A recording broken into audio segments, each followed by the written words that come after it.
the world's biggest crowdfunding failures.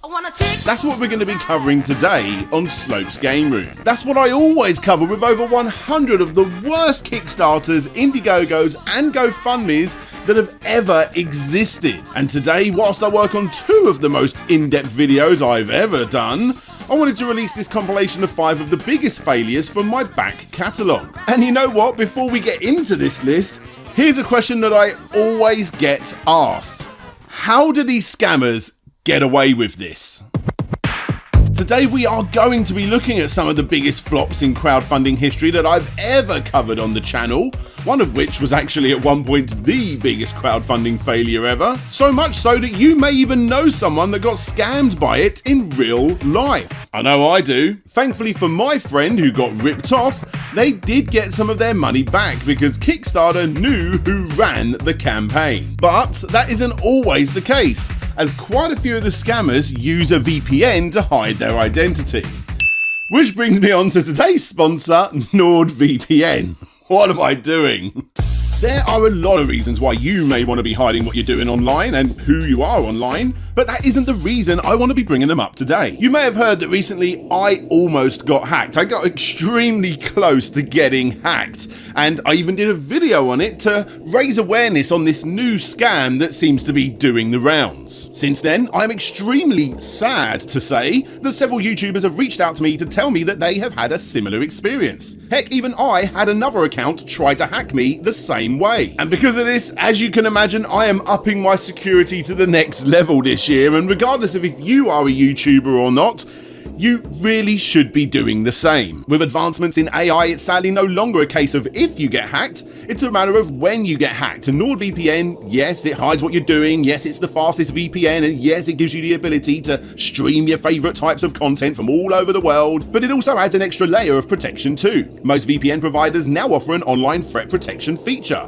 However, under the hood, it's just simply DNS filtering. But NordVPN's Threat Protection Pro offers advanced protection from malware, phishing scams, and other online threats. Downloading a file like I was, Threat Protection Pro checks it for malware. Clicking a link like I did, Threat Protection Pro blocks websites that are fake, malicious, or used for phishing, fraud, or scams. Look, my God, look, yes, that part of the video there was scripted by the company, but let me tell you that if I had this 2 weeks ago, then I would have had far more protection because these exact things happened to me. So if you also want a safer online experience, then NordVPN are offering Slope's Game Room viewers that sign up for the 2-year plan an extra 4 months. It's all risk-free with Nord's 30-day money-back guarantee. For me, this sort of stuff is a necessity now, so go click that link in the description or in the comments. You've all seen the videos, you know the deal. But for now, let's just get on with the first segment of the world's biggest crowdfunding failures.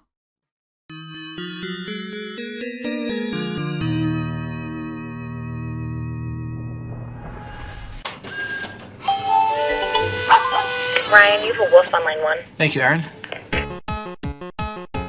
This is one of those products that will split my audience right down the middle. Take a look at this. So the big question is, do dogs really need smart collars? Regardless of what you may think, 723 backers believe so as they smashed that $50,000 goal asking price and got it to $90,596. This collar lets you speak to your dog directly, and like a phone, they can talk back. On top of this, there is the invisible lead, which buzzes and gives audio cues when he gets too far away. You got geofencing alerting you if your dog manages to escape, training programs, and eventually games that would be announced later down the line, all linked together with an app on your mobile phone.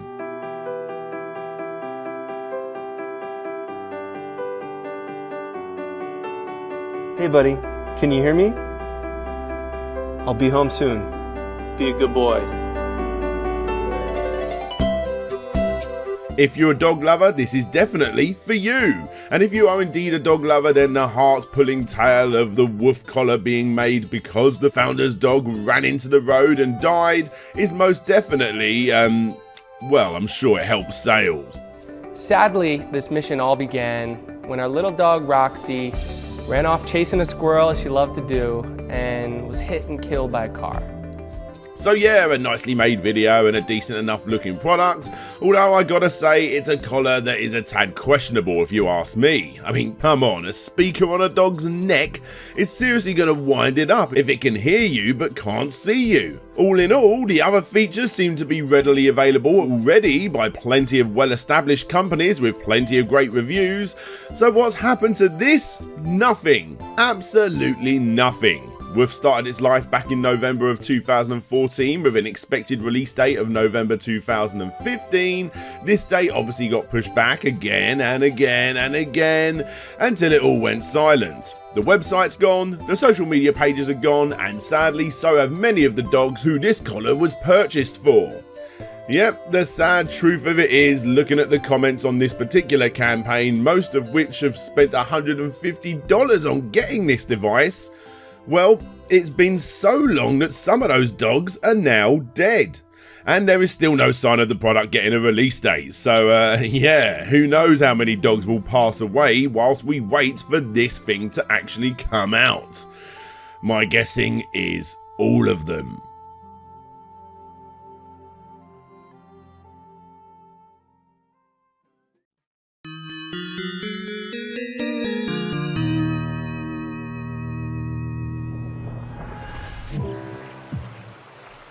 Photos.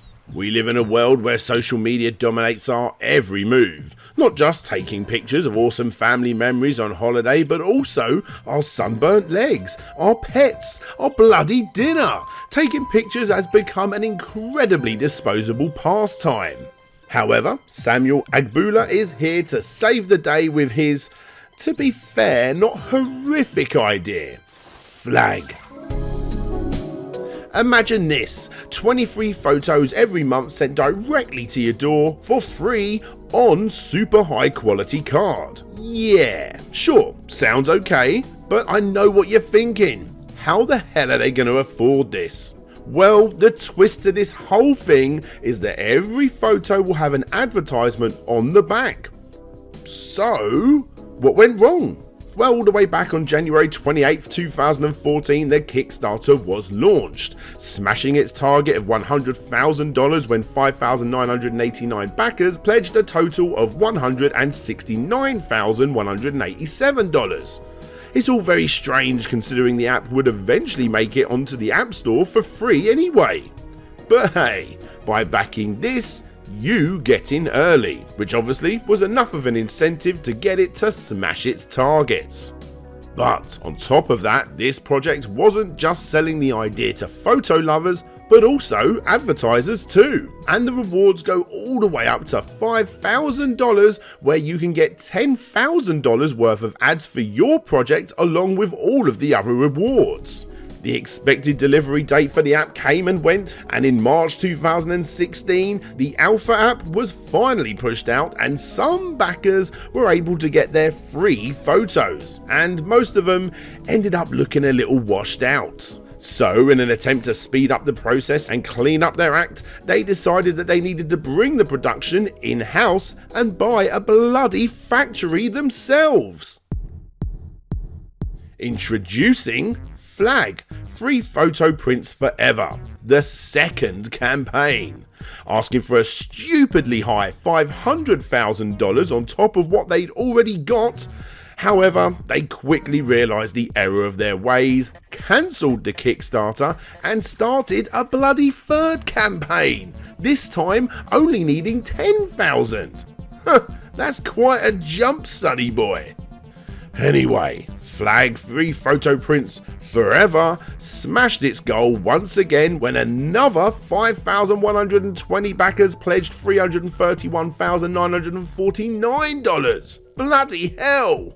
So, how did they get away with this? Why did Kickstarter allow it? Well, because they slightly fulfilled some of the backers the first time round, and therefore Kickstarter gave them the thumbs up to try it again and again. Obviously they shouldn't have, because this, campaign number 3, failed too. The company's social media pages are pretty much destroyed with only a few tweets remaining, including "No, we will not be offering refunds. We apologise for the inconvenience this may cause to anyone," because it turns out that having an extra $391,136 than what they asked for still wasn't enough, as the company struggled to convince advertisers to come on board. There was just one final thing to do.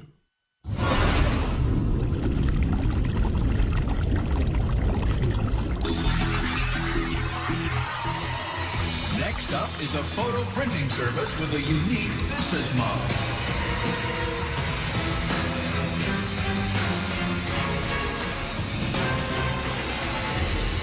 Hi, I'm Sam. And I'm Savannah. We're here to talk to you about Flag and we're seeking $375,000 in return for a 5% stake in our company. Yep, for those outside of America, this is the American version of Dragon's Den. But you know, sharks instead of dragons, you get the idea. A TV show where you pitch your business idea to some spiteful rich people in an attempt to get them to invest in your business plan for as little return as possible. And those clowns are asking for even more money. Did they get it? Hell no, with all 5 sharks saying that it wasn't attractive enough for advertisers and that the idea could easily face competition. But the real kicker to all of this is that Flag wasn't just getting money from Kickstarter, but they was also getting money from their app for upgrades and international shipping and whatnot. So, how much did they actually get in total? How much money have you guys raised to date? We've raised $1.6 million. Wow. Haha, yes, even with its $1.6 million, Flag was still unable to fulfill its 11,109 backers. In other words, there is no hope. Flag-free photo prints forever? Yeah, right. More like for never.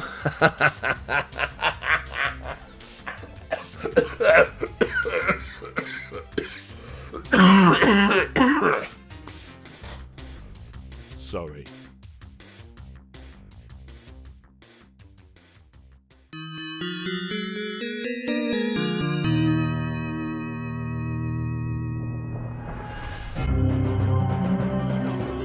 Let's start off on a low point. It's actually a bit of a theme for this episode, I'm afraid. This poor unfortunate soul is Ed Carter, who, just like myself, is very much into board games. His small company had released several games by the time this campaign went live, and by using what he'd learned from those mini slices of enjoyment, he decided to go to Kickstarter to take it up a notch. I didn't know anything about that game until Essen 2010 last year. A friend of mine bought Close Rome and he was like, "You got to have this game. This game is incredibly amazing." I didn't really like how it looked, so I didn't want to buy it.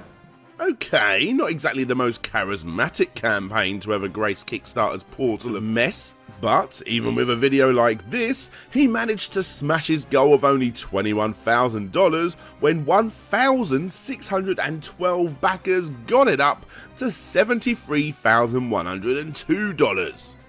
Glory to Rome was a game that, when eventually released, actually ended up winning several awards, and everyone that played it really did seem to like it. So, what's the problem? Well, actually, the campaign was too successful. I know, that doesn't exactly make sense, so allow me to break it down.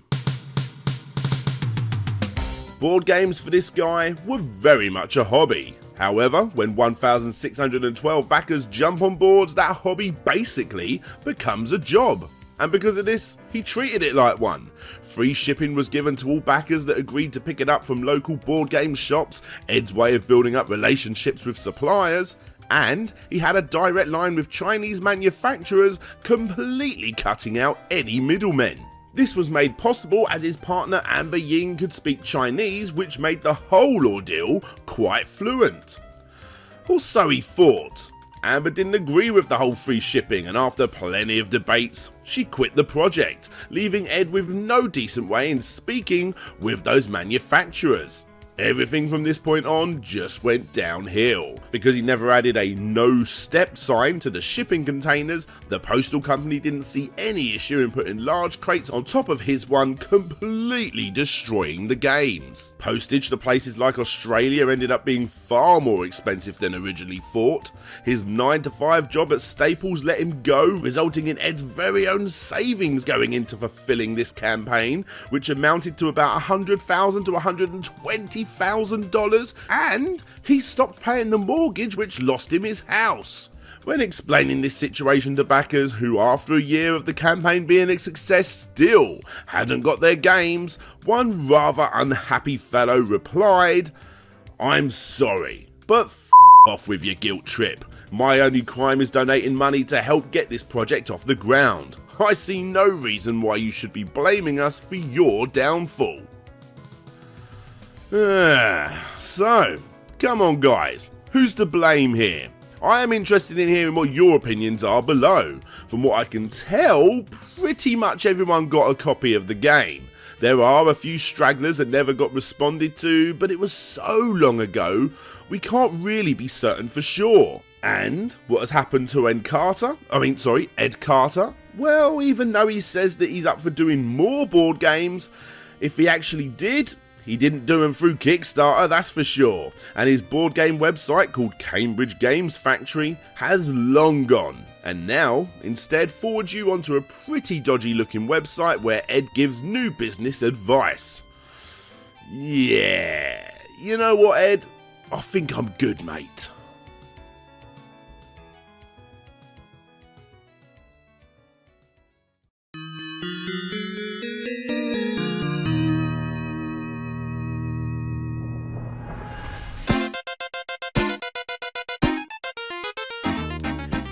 Here it is guys, the big one. Hope you're sitting comfortably, you're in for a bumpy ride here. In fact, before I even show you what, or more importantly why UPFRONT exists, it's best that I do not dilly-dally, but instead it's best I do that complete history thing and go back to the beginning.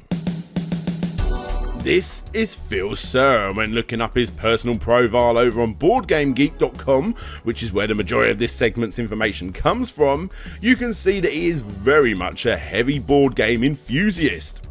He has plenty of qualifications under his belt, and from what I can tell is a rather trustworthy guy. Anyway, in 2010 Phil decided to get out several loans to help the reprinting of several Valley Games board games. In his words, he gave $64,750 to reprint 5,000 copies of a game called Stronghold. He gave $48,000 to reprint 5,000 copies of Liberty, $43,000 to reprint 5,000 copies of Master Builder, and finally $31,000 to print 5,000 copies of 2x2. And as I'm bringing them up in this video, you may have guessed that Valley Games had not paid Phil back.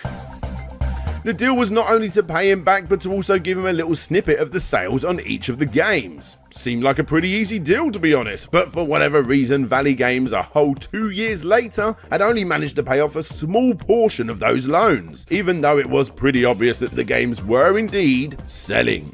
Phil even gave details on the minimal profits expected on each of those games too on a post back on those Board Game Geek forums. And if you think that's bad, this is where it gets even worse. You see, Valley Games were a company based in Canada, and back in Kickstarter's earlier days, you wasn't able to start projects outside of the States. So, you guessed it, Valley Games decided to discreetly start a second company called Radiant Darkstar Productions in Texas. And after selling plenty of games, they created the main Kickstarter that you are all here to see. UPFRONT. Welcome to Radiant Gaming's Kickstarter project, UPFRONT. UPFRONT is an exciting tactical level game that recreates man-to-man combat in World War II. Designed for 2 players, each player has a squad of men and a particular objective to accomplish. The game action and its resolution is driven by the action deck. Let's take a look at a turn of a game already in progress. Yeah, the video is incredibly boring, but this was the earlier days of Kickstarter, and obviously there is a big market for games like this. In fact, this is a rather old and, more importantly, a rather well-respected game. And according to Valley Games themselves, Radiant Darkstar Productions themselves, they actually got a go-ahead from the original authors to make this long out of print little board game gem. Updates were constantly brilliant almost every other day in some instances, showing up-to-date artwork and giving production statuses, basically just doing everything perfectly to keep the 2,407 backers that pledged $339,848 to bring the project to life. Oh, and by the way, they only needed $30,000 in the first place. Fair play, guys. But whilst it was all honky-dory over here, back on Board Game Geeks, concerned forum posters were warning potential backers of the completely different lawsuit against the company from one Rina Knizia, who was actually sending in his lawyers as the company was supposedly publishing his game without giving the rights or possibly any loyalties for his game. As you would expect, it was at this point that people became very interested in this project, and that connection between Radiant Darkstar Productions and Valley Games started to become apparent, with plenty of proof to go alongside it. And on top of all this, proof of Phil. You remember Phil, that original loan lender? Well, he was taking the company to court too. You see, while all this was happening, Phil was still getting almost none of his loans paid back, and he was struggling to get a response via email and phone from Valley Games. So an even longer story, slightly shorter, who won the case? Phil won the case. Thank God. Valley Games never denied the allegations that they owed him a significant amount of money and confirmed that they would indeed pay him back the approximate $255,000 that they owed him. The only problem was, they didn't. Even after taking the company to court, Phil was still not getting the payments that he was owed, even though further proof was still coming in that plenty of Valley Games were still being sold. Look, we're just going to cut this whole mess down. I will leave an insanely detailed thread below if you do want to go digging yourself. What was eventually proven was that the funds from Radiant, and not only one but eventually 3 different campaigns the company put out, is that money was getting funneled back to Canada to pay off the ever-rising legal fees and bills to Phil. And what does this mean for Phil? Well, after a long haul, it seems to me that he got paid. But what does this mean for the Kickstarter backers? Well, not a whole lot, because Rick is the guy whose name is all over this campaign, by the way, has literally taken the rest of the money and ran away all the way over to Australia. The comments section is left with angry backers, as you would expect. However, they're not just gunning for Rick, but they're also gunning for Phil too. The accusations go that Phil waited until he knew the company had enough money from Kickstarter before going ahead and suing. And some people think that the whole thing was planned between Rick and Phil. But obviously, the vast majority of hate goes directly to Rick. I just want to maintain this thread by reminding people, and Rick, just how much of an asshole he truly is. He stole over $300,000 from people. $300,000! He has not yet come to justice through this illegal act, and he continues to live a nice life there in Australia. I know Kickstarter says you should be nice and respectful to people, but fuck you! He ripped people off! And Kickstarter hasn't done a goddamn thing about it. So fuck you, Rick, and screw you, Kickstarter, for not doing anything about it. I mean, Kickstarter got their cut, and they just turned a blind eye to this whole thing. Kickstarter is complacent and complicit and should be sued right along with Rick. Happy fucking holidays, Rick, you piece of shit. Okay. I'm better now. I just took my meds, so I'm feeling a lot better.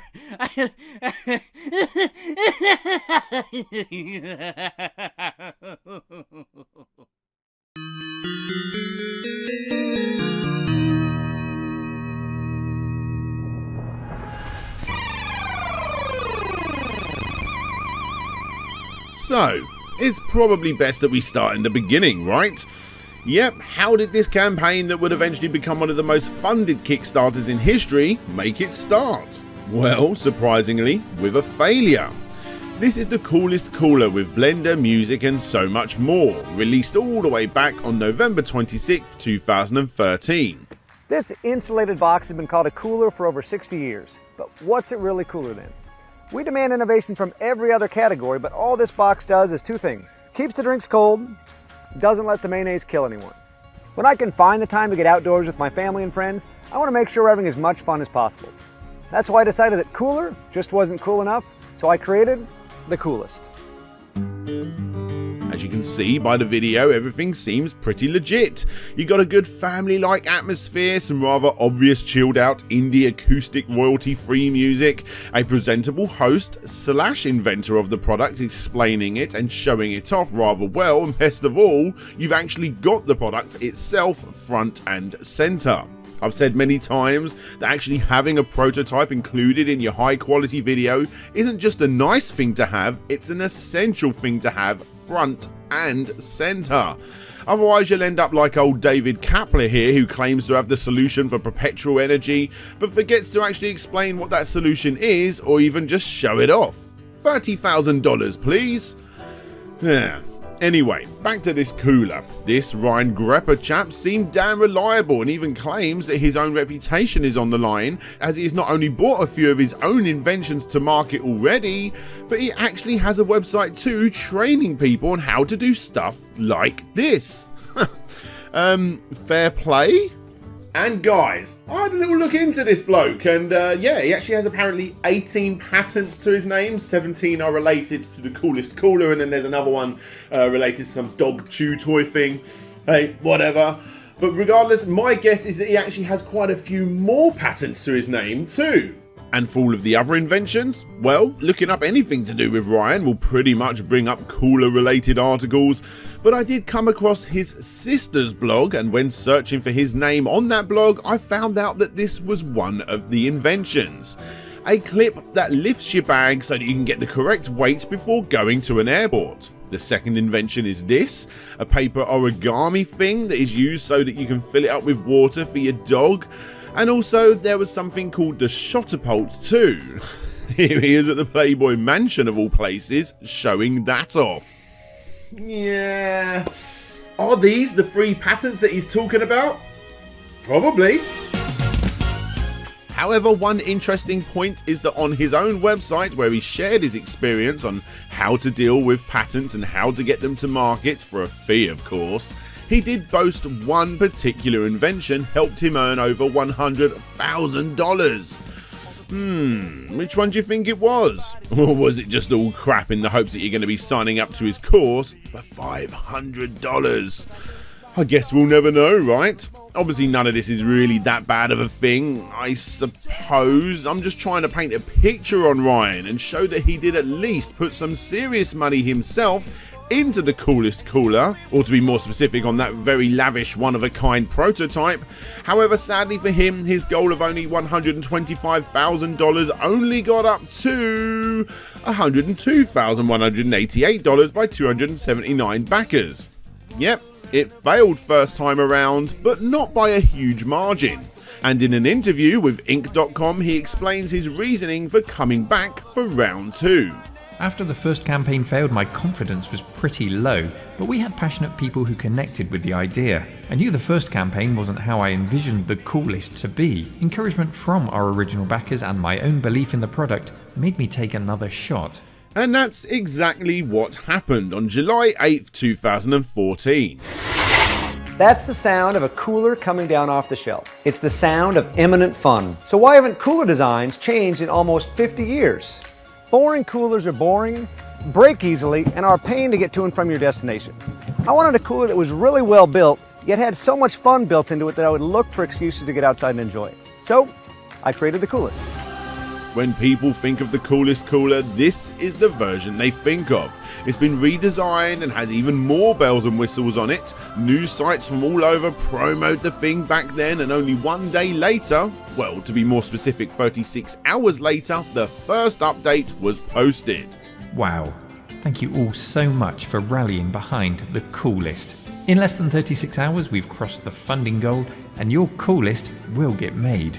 I've got some exciting stretch goals I want to share, but I just didn't imagine I'd have to get them together so soon. As the volume of coolest goes up, so do my options, so please help keep the momentum rolling and share with your fellow fun friends. Thanks, Ryan. And that's exactly what everyone did. Update number 2 came in the very next day, titled Just Crossed a Coolest Million. In this update, he obviously thanks backers, but also talks about some of the upcoming stretch goals included. More colours, bigger wheels, and a possible solar charger too. More updates came, getting people to vote on colours, talking about the upgrades to the speakers, upgrades on the battery, and just so many other little things here and there, including updating on the campaign, going up the all-time most funded projects on Kickstarter. And on August 27th, backers got update number 10 titled You Did It, which came with a little video from Ryan himself. Hey Coolest backers, thanks to you, as of right now, the Coolest is now the #1 highest Kickstarter project of all time. And I can't thank you enough. At its core, the Coolest is really all about having fun and making memorable experiences with family and friends, and I can't wait for you to share yours. Today, together, we made Coolest history. One last update came 2 days later, which was one day before the end of the campaign, where Ryan basically said thank you 500 times. He gave details on how to organise shipping, told you how to add an additional battery if you fancy, and basically just letting people know that he will be in contact with them during the process after it ends, which one day later it obviously did. The coolest cooler, 21st century cooler that's actually cooler. It only needed 50k, but on the 30th of August 2014, it ended on $13,285,226 when 62,642 backers finished this thing, making it the most successful Kickstarter of all time. For the time. The expected release date was February 2015, and, well, obviously that didn't happen. Now, to be fair to Ryan, he did actually update backers a fair bit, explaining the upgrades he had made, these stupid little 3D printed model things that never even saw the light of day as far as I can tell. And on December the 12th, an update on shipping was finally put forward. Delivery timelines. Since we've chosen to upgrade your coolest as described above, again at no cost to you, it will change our original delivery estimations. Any way you slice it, producing this many coolest at this level of upgrade and quality takes time, especially because all of our suppliers were chosen not simply on cost, but on their proven capability of making quality products at high volume. I had originally forecast a February shipping date based on a smaller production run. You might remember my original goal worked out to only 250 coolers, and we ended up at 62,642. And of course that date was before we closed Kickstarter and then decided to do all of these new free upgrades for you. We've spent months with all our suppliers. I think I've logged a kabillion air miles, and now that we have committed timelines from our manufacturing partners, we have a better picture of what's possible at this volume and quantity. We now believe we will start shipping coolest in early summer 2015, probably July. There is still the possibility of shortening this timeline, and we may be able to ship some units earlier, but I wanted to give you our best estimates as of now. This honestly wasn't the end of the world. A few people moaned that they wanted it for the summer or for specific gifts for a birthday or whatever. But for the most part, people weren't too upset. You know, for the most part, most people were actually happy. I mean, just listen to old Cynthia here. We should get a stack of business style cards to hand out for folks who want to get a cooler like ours, once we get it.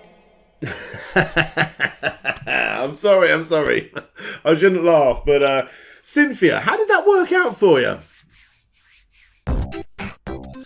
A lot of people did start to show a bit of concern here, as you would expect, worried that the delays were partly due to his constant obsession with upgrading the cooler, and for the most part, people just wanted the cooler that they saw in the campaign video.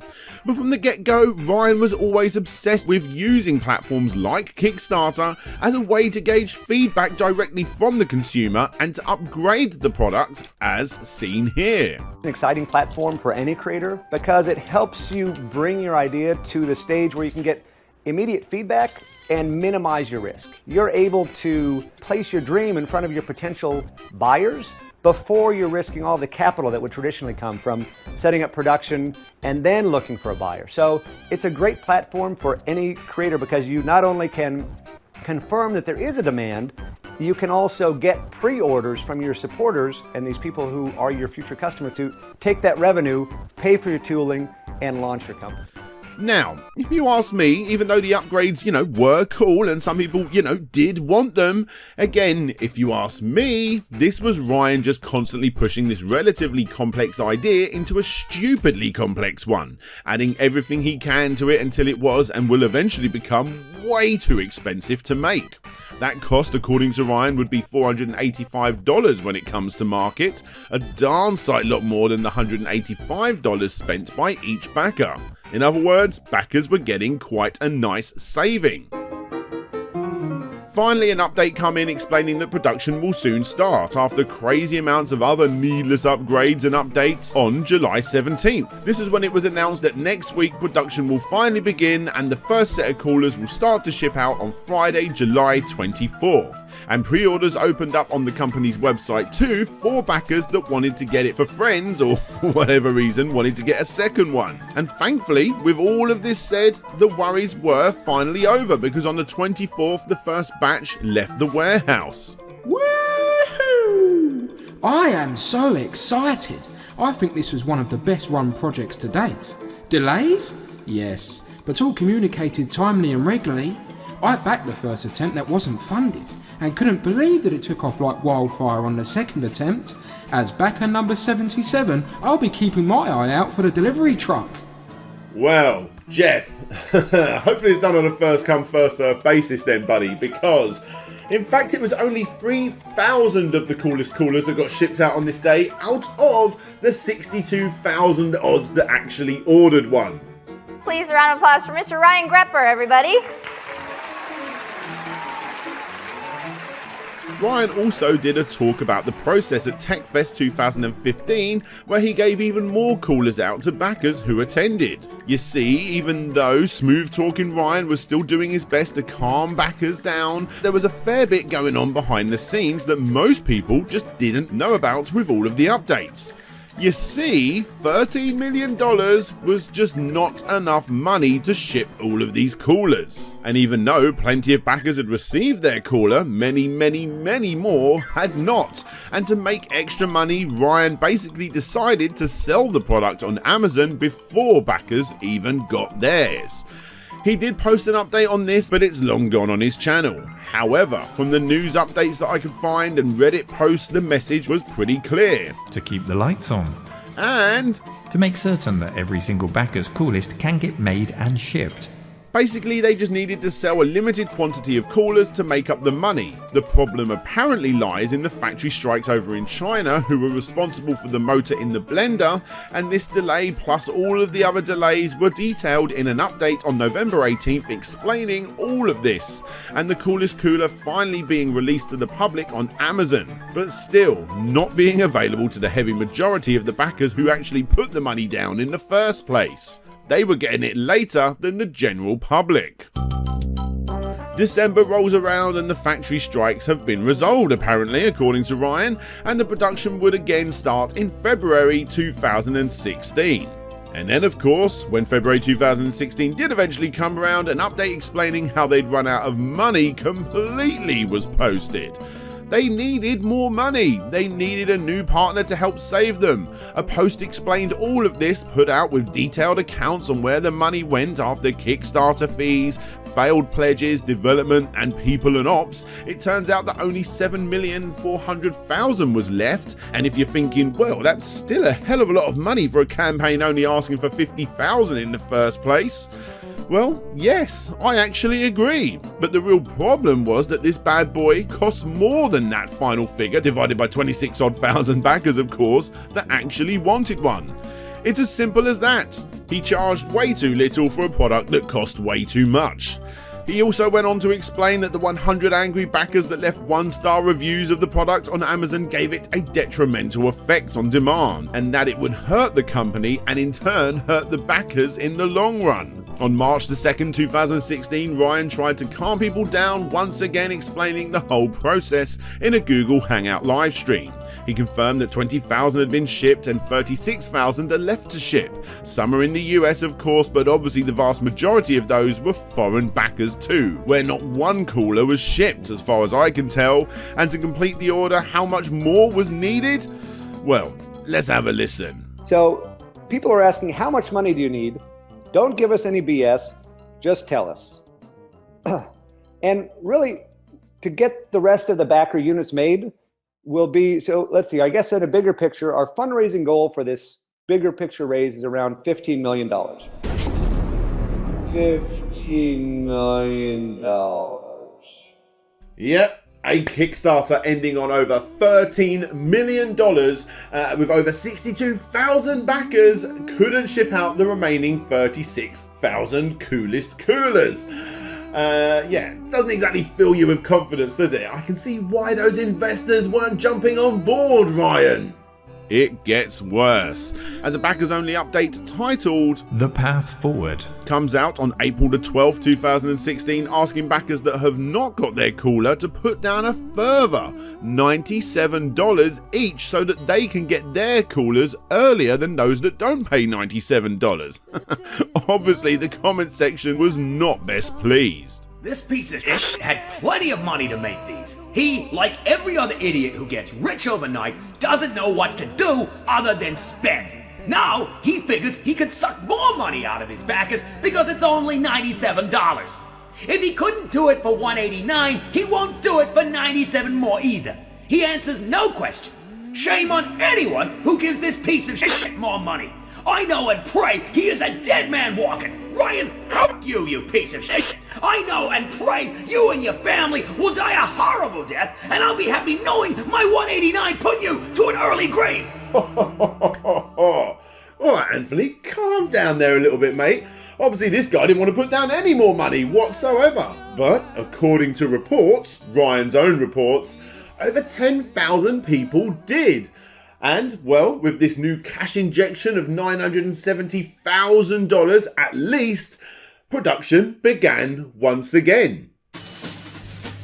A couple of months later, on June the 28th, it was reported that 10,400 coolest coolers had been shipped to those that spent the extra $97 on top of the $189 that they had originally spent, plus whatever the shipping was in the first place. But hey, at least all of those backers finally got a cooler that for the most part was reviewing well, and was a darn sight lot cheaper than the $499 that they were asking for on Amazon, right?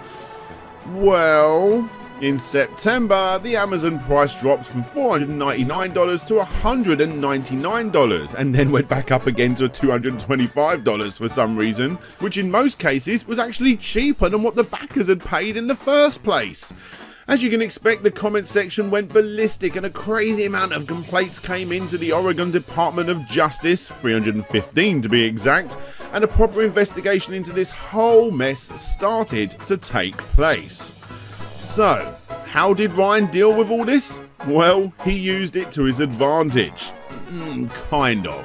By basically saying that the new delays were a direct result to the complaints, as the company is now having to pay legal fees because of the investigation.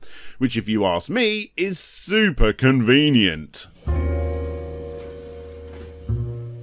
From here, Amazon put the price down again to $174, which is now even cheaper than what the backers paid for it. And you could even get a second-hand one from Amazon Warehouse, which were completely fine and with a warranty for less than $100, which some Redditors did, and for the price, they were super happy. Again, guys, this actually isn't a bad product. As we move into February 2017, an update explaining the struggles of the company came out. He had shipped 35 coolers one week and 50 coolers another. He explained how his team was tiny now compared to what it was before, but promised to continue working on getting these coolers out the door now that Amazon have thankfully run out of inventory, so could no longer sell them at the dirt cheap rates that they were doing, which almost made the coolest cooler company go under. But that wasn't the only thing that happened in February of 2017, was it? Oh no. iDubbbz TV gave his impression on the cooler. Nauseated by all the money you are making when you took my almost 400 pounds and I received nothing. Ryan, my financial status has changed. I need cash to pay my bills. Please mail me my money back. This is how stupid these morons are. I've emailed them numerous times offering to pay full price. Do these coolers even exist? These coolers actually do exist. I purchased one off of Amazon for $200. Roughly the same price that all of these kind people back here paid, but I got mine straight away via Amazon Prime. You sarky bitch. I do love you, man. Thanks for not making Kickstarter videos anymore, by the way.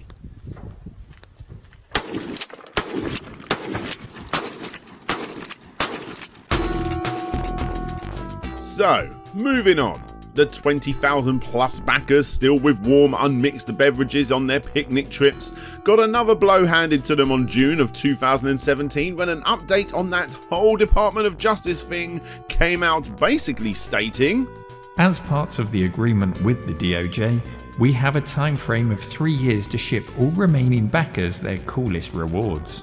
If we don't succeed, we have to provide a settlement for any remaining backers. He also explained that it's unlikely going to be this year because to ship more coolers, they need to sell more coolers.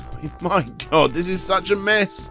9 months later, nothing happened except for this update saying that the exact number of coolers still to go out was 20,121. Yeah, it doesn't actually seem like much had happened at all in the last 9 months, and the company needs a further $2.5 to $3 million more before they can ship out the rest.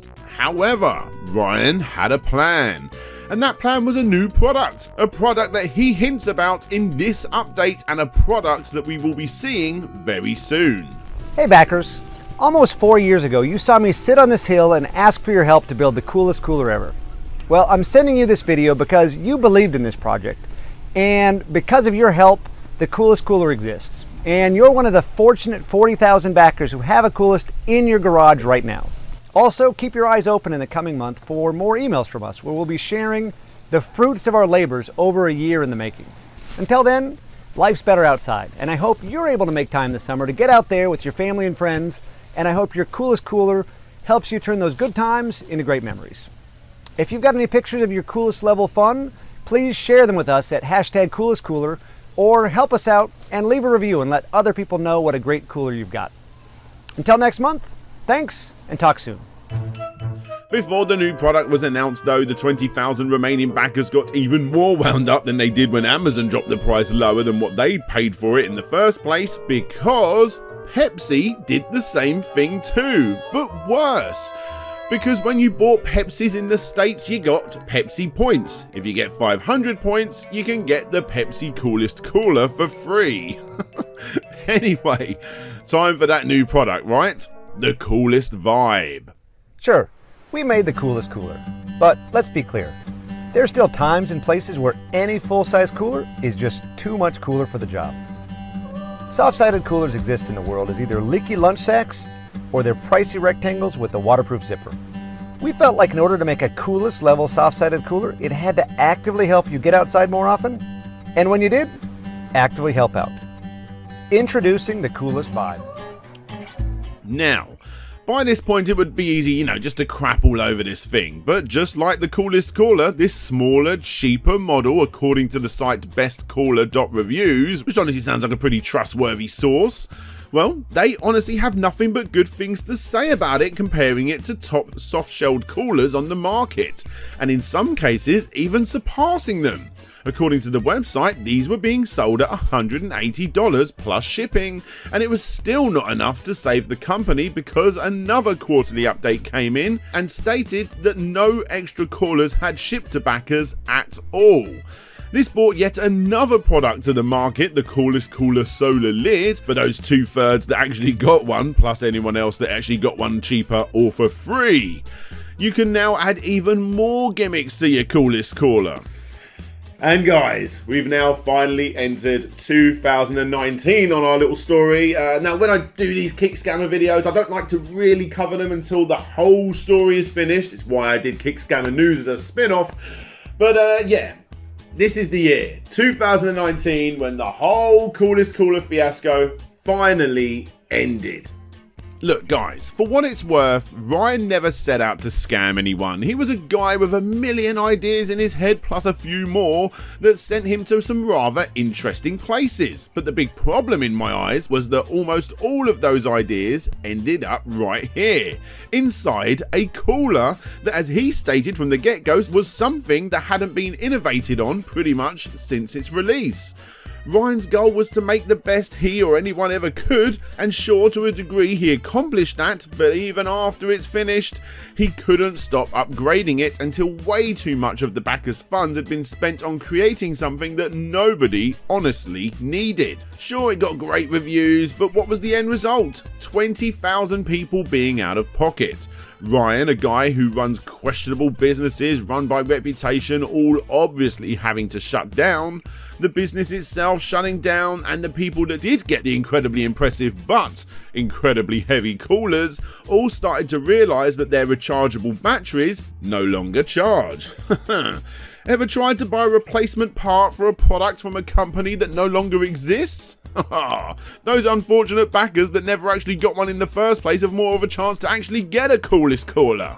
And because of this, you got one incredibly hefty, clunky cooler that might look pretty nice, but no longer does half of what it needs to do. In the end, those 20,000 backers that didn't get the cooler got offered $20 as the company went into bankruptcy. And although they haven't actually received that yet either, from what I can tell in the comment section, if I was a betting man, yeah, I think it's a pretty safe bet to say that they will never receive it.